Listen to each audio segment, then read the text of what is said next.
Got it in there, Okay. and it's got it faster. I just want to clarify that Samsung makes this processor. I just want to throw This it is out where the innovation. I'll give you the innovation. We're on the same level now. We're using the same stuff there. All right, so keep going. for the most part. You guys can do most of what we can do. We can do most of what you can do. So we're talking about processors. So you're about to say that iPhone's clock speed is faster than I am Android. going to. I'm going to say that right now. Okay, so you said it. And we can't And test. We really can't test that until we have two phones let's in our give it. hands. I'll give it to you. You'll give it to me. iPhone's faster than any Android phone on the market right now. iPhone 5 is. iPhone 5 is. I'll give that to you. Okay. But then I'll say, next month, there's going to be a phone that's twice as fast. Because Android has a new version that comes out. That's Not next month. Not next month. At least 3 months. I will bet you. All right, we're gonna have a bet, and I'm going to bet. I'm gonna give you 3 months. 3 months? I say within the 3 months.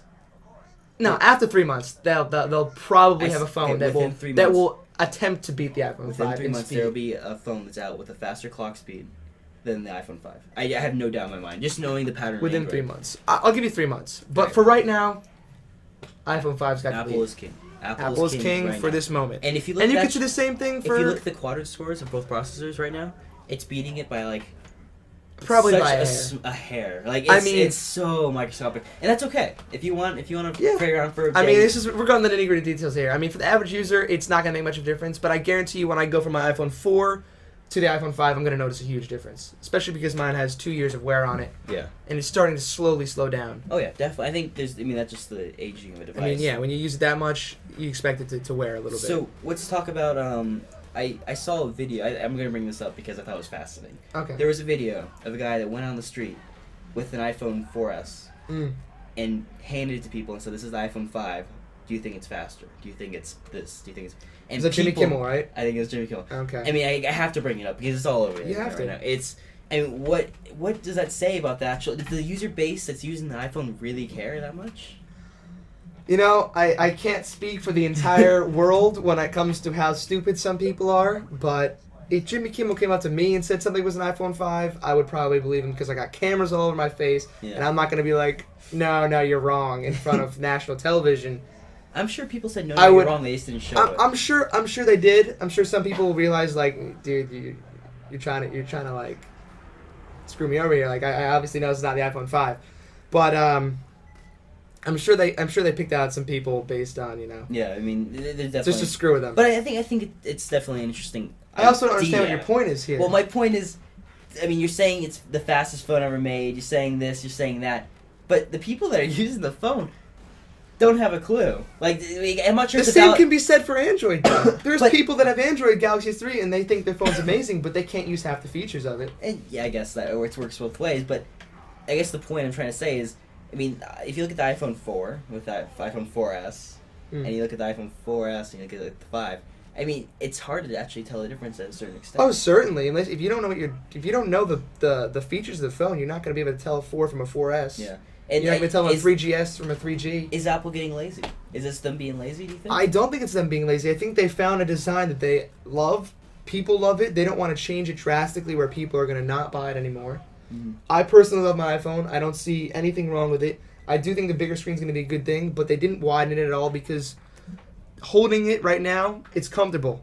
Your phone is, it's comfortable. I have small hands. yeah, I'm holding it right now. It's comfortable. I like it. It's got the curved glass. It's the My phone Nexus.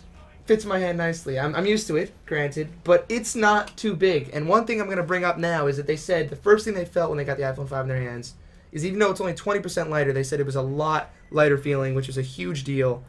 Yeah, I know, and I'm excited. And I gotta say, pick up the these- new iPhone. I think it's We'll be able to pick it thinner. up. It's yeah, thinner it's much than- thinner and it's much lighter, and yet it's bigger. Yeah, I mean, in that regard, I'm definitely excited about it. I definitely want to go in a store. I definitely want to try one. I'm not sure I want to buy one. And I guess I'm definitely considering purchasing an iPhone. Mm-hmm. As an Android user that's had an Android for most of his life, I mean, the only reason I want to do it is in high school, it didn't matter because I didn't really care, but in college, I'm so reliant on the iCloud apps, like Right. the calendar. Let's talk about the integration. Right, there you go. The calendar. I guess I'm giving you this point because I need this integration to such an extent that I'm willing to slap down the $650 without an upgrade to purchase this phone. Right. And I guess you can argue like Google, there's Google Calendars. It's all cloud based, and arguably it could be better, but it's so damn convenient. And I think Apple really nailed it there. And having it synchronized against all your devices. I mean, I have an old iPad that I use just for music, but having you be able to check my calendar on the fly. Exactly. So I mean, that's the appeal. Apple makes it compatible with all their hardware rather than Android, where they're using it just on the software part of it, compatibility. So you can have, I know you have an iPad, you have a MacBook. If you have an iPhone, you're all in sync continuously all the time. And it's sad that one Android phone throws your whole thing off. Yeah. And it's a pain in the ass. And that's where the compatibility thing comes in. So many people have iPhones, and I'm not going to say everybody's got an iPad or a Mac, but I'm telling you, it is too easy to have everything in sync when you have all the same product that work together flawlessly.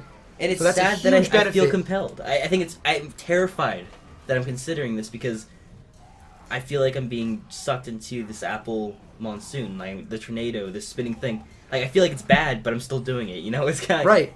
Because it's too simple. It's you too feel easy. like you're going with the rest of the world and not having your own opinion. And a lot of people that are arguing against Apple, I know my friend Phil, for example, he hates Apple, but he does not have a good reason to hate it.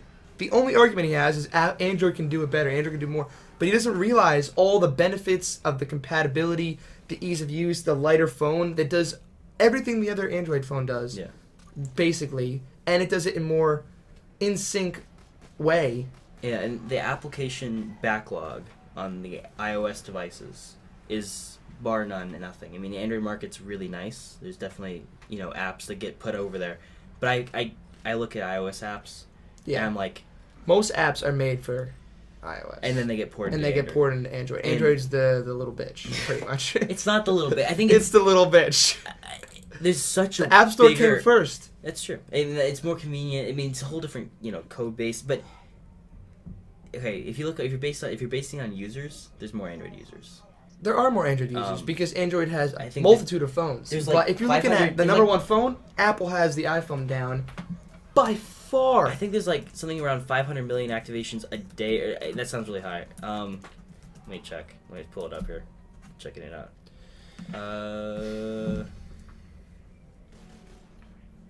Yeah, so 1.3 million new Android devices are activated every day.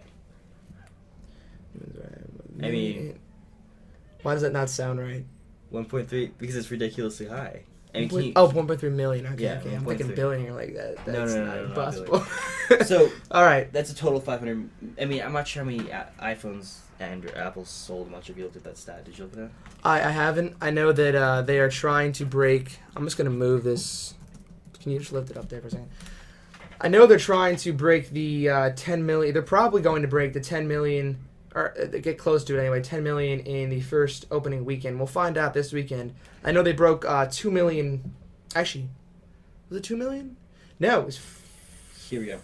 Might have been 4 million sold in the first 24 hours. 410 million iOS devices sold to date. And that includes the iPads, so I guess if you want to do that. So we're only 90,000... 90 million. 90 million behind. Only 90 million. And every day we're going 1 point... I mean, I'm not sure, showing how big... the user base between the two is. Right. It's 90 million, but you're talking about Android who's got a bunch of different phone products. Basically, if you're not buying an iPhone, you're buying an Android. I think, yeah, definitely.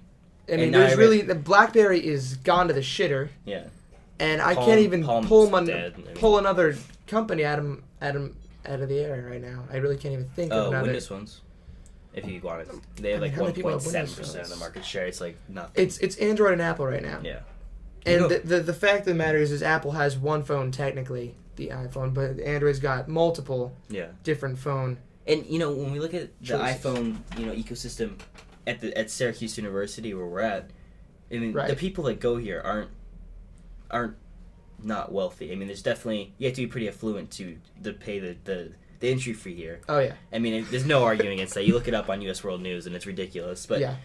So the people here have iPhones and they have the iPads, and so when we're isolated in this little bubble, it looks like the whole entire world uses Apple.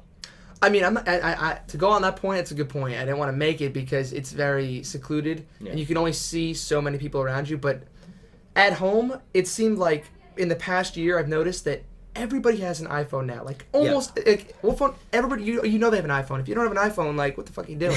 Pretty much. My whole family has iPhones now. My grandparents have iPhones. All my grandparents have iPhones. My aunt is the only one who will not get an iPhone because she's one of those Android little. Thanks for watching, guys. If you want to watch part 3, click the screen now, and part 2 or part 1 rather is in the description. Make sure to subscribe. Peace.